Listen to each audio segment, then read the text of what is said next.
Welcome to the first of two Unit 3 updates. This is a 2-week-long unit, so I'll be doing another update again next week. We're transitioning from the first part of this unit to the second part of this unit. I think a lot of you are doing a lot of reading and thinking this week, not as much commenting and posting that we're seeing, but that's why we make this a 2-week unit, because there's a lot to do in this unit, so that you have a chance to actually think about what you're doing, develop your ideas over time, read and watch a lot of the videos, and then have a chance to post and participate in the online forums. So that's fine. Everybody should be doing well. But as you're thinking about that work, you might be looking at some of the posts that are there already, because there is some good activity. So for example, The Logical Woman has a prototype that she originally developed for 11.126x, our fall course, one of our fall courses. And if you'd like to see how something goes from paper prototype to digital prototype, to think about how that process might work for you, this is a really good project to look at. It shows that development. It also shows some subsequent work. Similarly, Robert Modlipta also has a paper prototype into digital prototype. Again, looking at that process, how you think about paper, how you think about that later transition to digital, ways that you might use that paper prototype more effectively right now.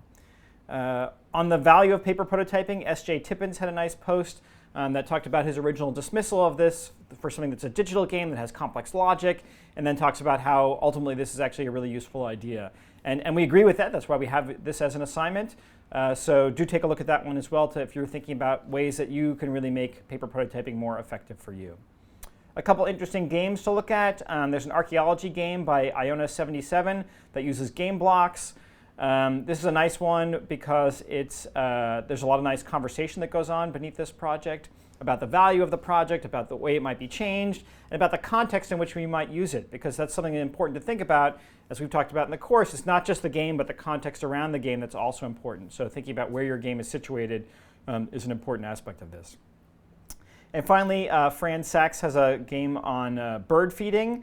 And the thing I want to come at there is, in addition to being a nice idea, is that, again, Robert Modlipta also had some changes that he made to the project, was able to fork it and give some of those changes back. And that's really nice. We want to encourage more of that kind of development. If you have an idea that you think other people could use, feel free to edit their projects and send it back to them.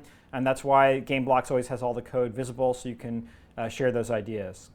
The Games for Language Learning affinity group is very active. I'd like to call that out, and other groups might look at that group as a way of thinking about how you might foster conversation in your own groups as well. There have been other good conversations in other groups, and some of the small group discussions have been working well as well. The last note I'll make is that there's a Hangout on Air coming up at 2:30 p.m. UTC on Wednesday. There's login info that's coming on that. You'll need some login info for that, and that will be coming, so stay on the lookout for that. And you'll see me there, and maybe some of your projects there as well. Thanks.